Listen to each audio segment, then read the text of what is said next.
I think that most women can relate to my experience of spending thousands of dollars on hair care. Because I've had short hair for most of my life and I started going gray in my early 20s, that meant that each month I would spend crazy amounts of money getting my hair both colored and cut.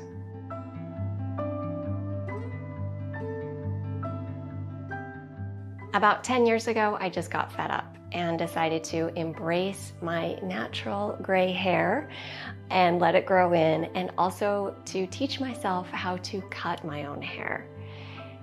Now, because I'm not a professionally trained hairdresser, that meant that I needed to endure several not so great self-haircuts until I kind of figured out a technique that worked for me. How I execute cutting my hair into this long pixie cut might not work for you because everyone's hair is different textures, lengths, and thicknesses.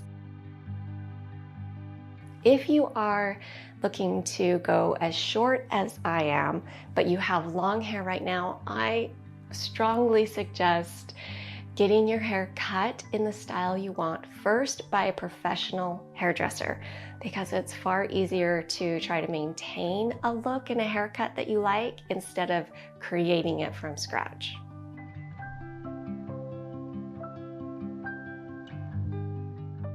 I'm going to show you step by step how I cut my own hair, and these are the things that you will need.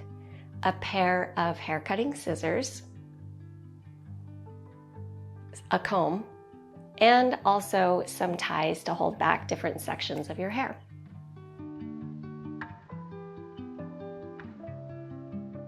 The first thing I do is look for inspiration.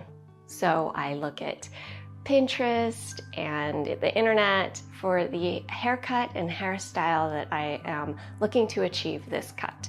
I narrow it down to the one haircut that I'm going to work on today. Then I keep this photo next to me the entire time I'm cutting my hair so that I can reference it.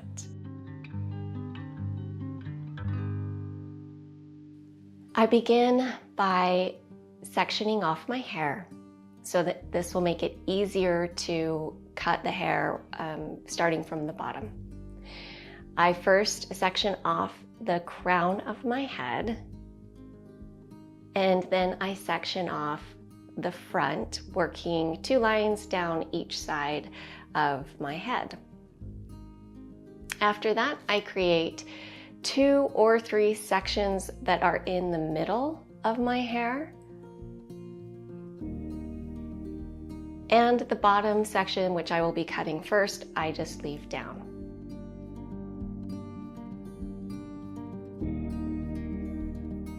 Starting with the bottom section, I dampen the hair because this makes it easier for me to cut the hair without having flyaways, but I don't like it wet because it makes it challenging for me to get the precise texture that I'm looking for. I start with the hair that's closest to my face and I comb it toward my nose, and I work on a diagonal.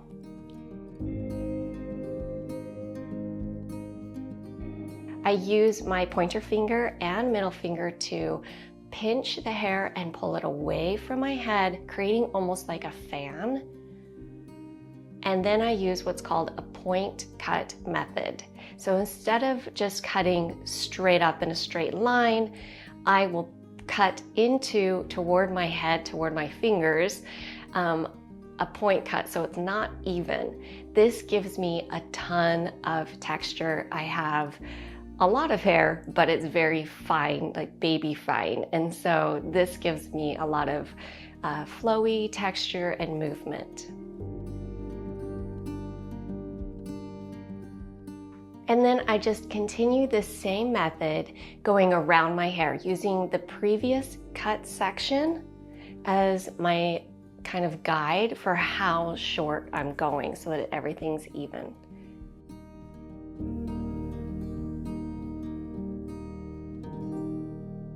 The back of the hair is a little tricky. Sometimes I use mirrors, but most of the time I just use the feel of what my hair feels like and the length.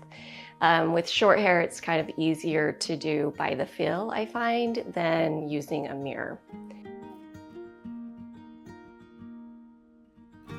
The great thing about point cut is that it also avoids making big mistakes. If I go straight across and it's not in the right place, or I take too much hair off, I can't blend it, and it's just a giant mistake that I can't really fix. Point cutting also helps avoid having these huge mistakes and oopsies when cutting my own hair.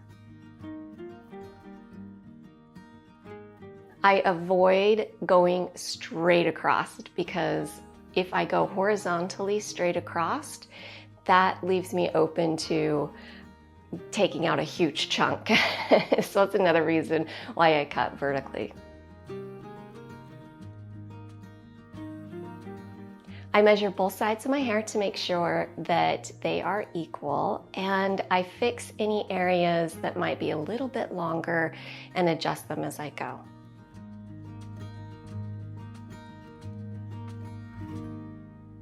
After the bottom layer, then I tackle the next layer.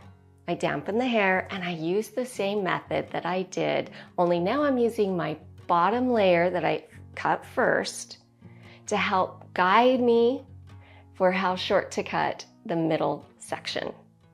Again, using the tiny, tiny baby point cuts to avoid any huge mistakes.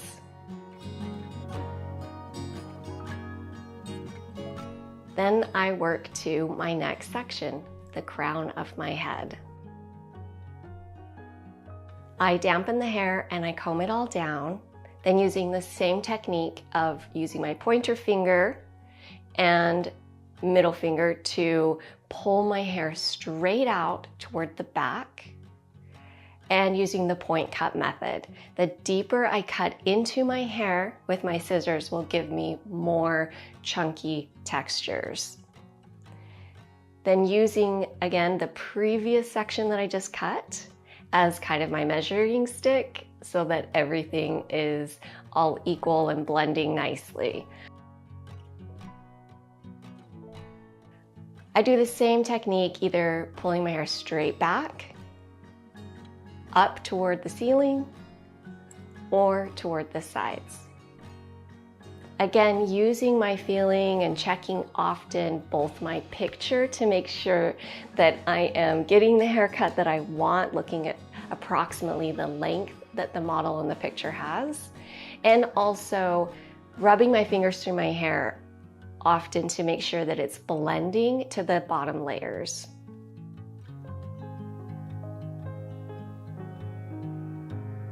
The last section is the front, which is hands down the easiest because you can see it.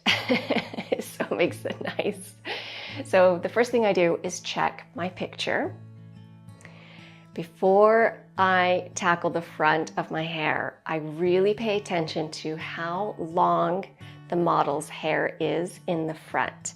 Hair tends to shrink after you cut it. So to avoid getting really short mini bangs, go a little longer than what you think, because you can always come back later and shorten them, but you can't make it grow back. And so I just am very careful with the front. I start with the last section that I did at the crown of my head, using that again to help guide me for how long my hair is so it all blends nicely, and I slowly work my way forward. And then I blend the sides into the hair below. And the very last thing is cutting into the hair in front of my face and also blending the front of my hair to the hair that is right along the side of my face, making sure that it all kind of blends and flows nicely. I measure all the sides, the top, the back, the front, and make sure that everything is equal, and if I need to make any corrections, last corrections, this is the time I do it. And that's it, the hair is cut. I style my hair using my hair dryer, blowing my hair forward to help create the style I'm looking for, and then I pop my under roots with a little bit of heat. This really helps to give my hair more lift and volume. I use a hair paste.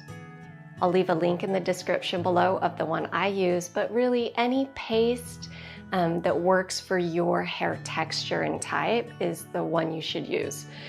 A little goes a long way, so I just rub it between my fingers, and then starting at the root, again to give my hair lift, I work my way out to the tips and I kind of twist the hair slightly. This will give it more texture, flowing, kind of a chunky look to it. I know that taking your hair into your own hands can be pretty intimidating, but don't worry if you make mistakes, because that's just part of the learning curve. Well, if you do this, please come back and leave a comment below. I would love to hear how it worked out for you. Thank you so much for watching today, you guys. Have a beautiful day, my friends.